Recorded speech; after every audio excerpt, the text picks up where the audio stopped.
Alright YouTube, today I'm going to show you how to do a oil change on your common lawn and garden tractor. This one in particular is a John Deere 345. Most of them are the same. It's just that they use different like oil filters and have different drainage. This one has the more commercial style drain with the metal downspout here. A lot of them have that twist off and pull kind of thing. You can follow this also, it's pretty much the same. But here's the supplies you're going to need for this oil change. Keep in mind that the measurements of oil and the oil filter is going to be different.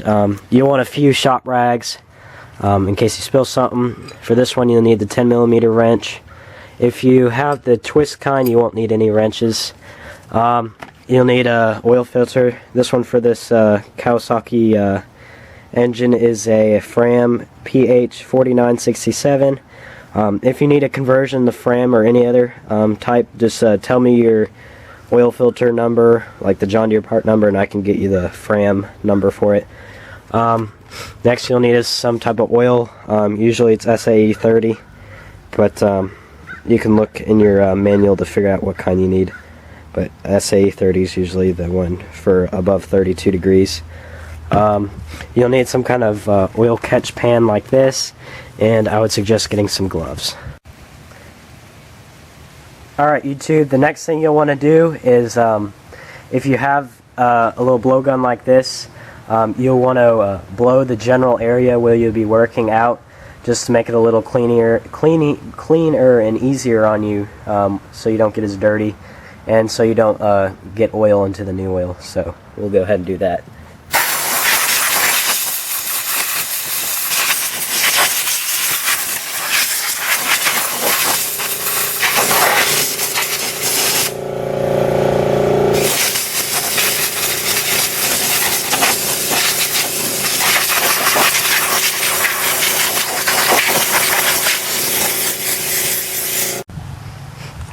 Alright YouTube, so the next thing you'll want to do is get your oil filter out, like so. Get it out, and if you have a Sharpie, grab that. And you want to look on your dash here, if you have this feature, look how many hours you have. This one has 683 hours on it. So you can see on this this oil filter, I have 588. So this one's put about 100 hours since the last oil change, and that's generally when I do my oil change. So since that one says 683, I'm going to write with my Sharpie on this filter. I'm going to write on this filter. I'm going to add 100 to it, so I'm going to make it say 783. Okay? And so that will tell me when my next oil change would be. So I can keep track of how long that oil filter has been on there and see how long I have to go until my next oil change. So just write that on, and alright YouTube, the step after writing down the oil number on your oil filter is that you'll want to start up the engine and let it run for a few minutes to warm up the oil. This will bring everything stuck onto the bottom of the engine and mix it with the current oil, so that yuck will flow out of the engine and you won't have that stuck in your engine. Alright.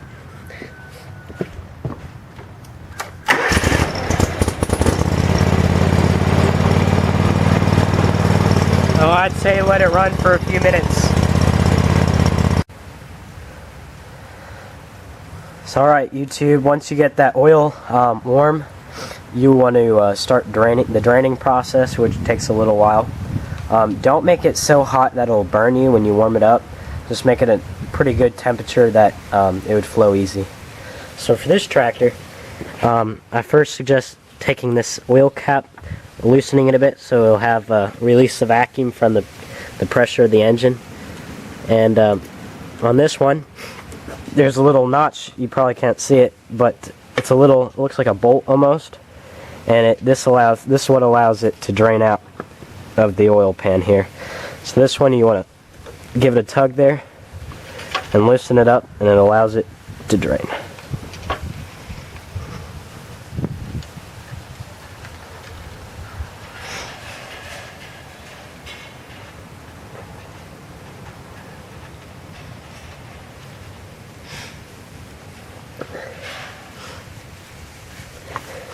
As you can see, guys, the oil is draining into my oil pan.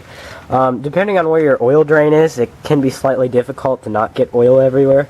This one is conveniently easily over the mower deck and allows me to drain. So go ahead and give that a few minutes to drain. It may take 5-10 minutes to get all that stuff out, but as you can see, it's black, so it's ready. But yep, I'll allow that to wait, and I'll get back to you when it's... Alright, YouTube, so while you're letting that oil drain, you probably want to get your oil ready, your new engine oil. As you can see, in this little compartment I have over here on this tractor, it has all the oil specs I need. As you can see, I have engine oil, transaxle oil, and cooling system. And this tractor is a 345, so I need 2 quarts, which is 1.9 liters. As you can see, the 325 and the 335 are a little bit smaller, and the 355D is diesel, so that's why it takes a little bit more. So you want to get your 2 quarts of oil for this one if you own a 345, and that'll give you a little other stuff. And here's some of the other stuff. As you can see, let me find it here. Engine oil for 355D is to be done every 100 hours. As you can see, 100 hour, and the next engine oil is 300 hours. So actually this one can go 200 hours without an oil change, and then 500 hours, but I prefer to do it at 100 hours. It gets pretty dirty by then. But let me get back. Alright, YouTube, so once that stops dripping, you will want to get your 10mm wrench back again, and go ahead, first hand tighten it as much as you can,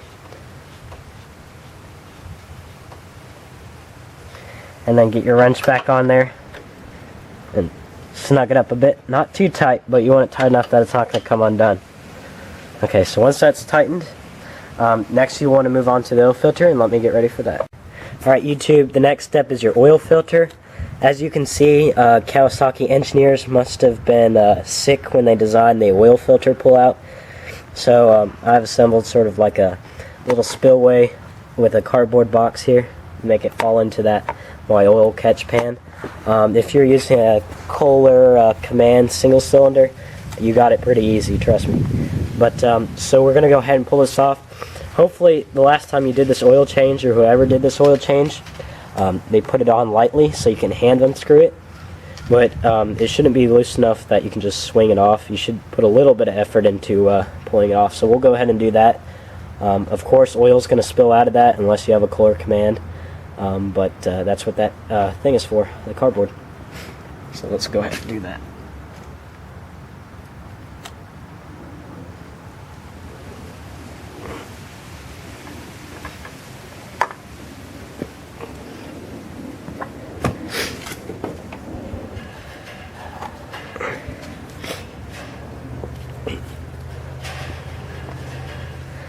And as you can see, the spillway worked as it should.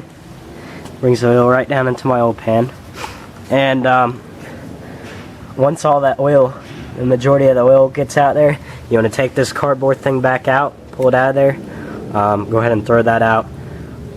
And then you want to get your little shop rags if you got them, and clean that little area out. Try not to get any fibers in there, but the filter will catch it if you do. But alright, let me get... Alright, YouTube, your next step is you want to get your new oil here, and get a little bit on your finger. I'll show you. Just like that. Some oil on my fingers, you can see. And you want to see that little rubber gasket there? You're going to rub it all over that little rubber gasket there. That'll help create a seal on there. And it's not easy. It's not very hard to do, but it'll protect you from leaking oil. And another thing you want to do is check around that little hoop right there to ensure there's no leftover rubber gasket. They sometimes tend to stick there, and when they get stuck, they won't create a proper seal and you'll drip oil. But once you oil that all up there, you can go ahead and put it on now. Make sure you write down that number right there, your hour number if you have that option right there. So you just want to screw it on. Don't strip the threads or you'll be in trouble. Just screw it on hand tight, like that. Good tight there. And if you got one of these, There's sort of like a little rubber wrench here, or belt wrench. You can give it a little tiny bit of snug. Not too much though.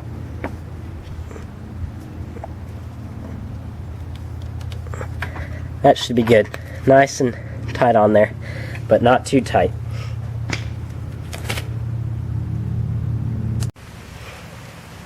Alright YouTube, just a little side note about the oil filter. Some people like to fill their oil filters with oil before they put it on. I'm not one to do that because I find that when I fill it and go put it on an angle like that, it just all spills out. So next step you want to do there is fill up your oil. And I know how much oil this tractor takes. It's 2 quarts. I've done it many times before. This one takes SAE 30. Usually if you're below 32 degrees you want 5 weight 30, but SAE 30, this one's Castrol HD 30. If you're 32 degrees it's usually 5 weight 30, and if you're above it's SAE 30. But this one takes 2 quarts, so I'm just going to fill that up right now. A funnel helps out too, but if you don't got one, just be careful where you're filling. And try to not put in too fast because sometimes it'll overflow.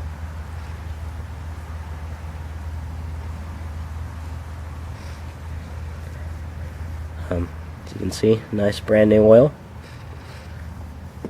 One of these things is 1 quart if you didn't know. We'll let that drain if it'll stay. There. And we'll get the other bottle ready. I mean, oil changes are cheap, guys. It's just some nice little maintenance thing to keep your engine from blowing up.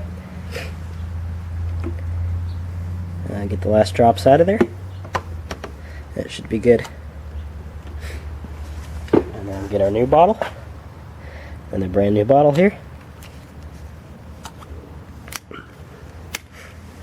Now, I'm not the one to be picky on what kind of oil I use. Pennzoil is usually what I use because it's decently priced, but I got this because I think it was the same price as Pennzoil.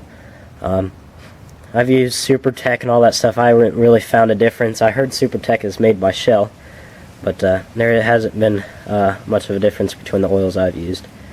All the engines will run on them. As long as there's oil in it, I really don't care what kind of oil it is, as long as it's clean.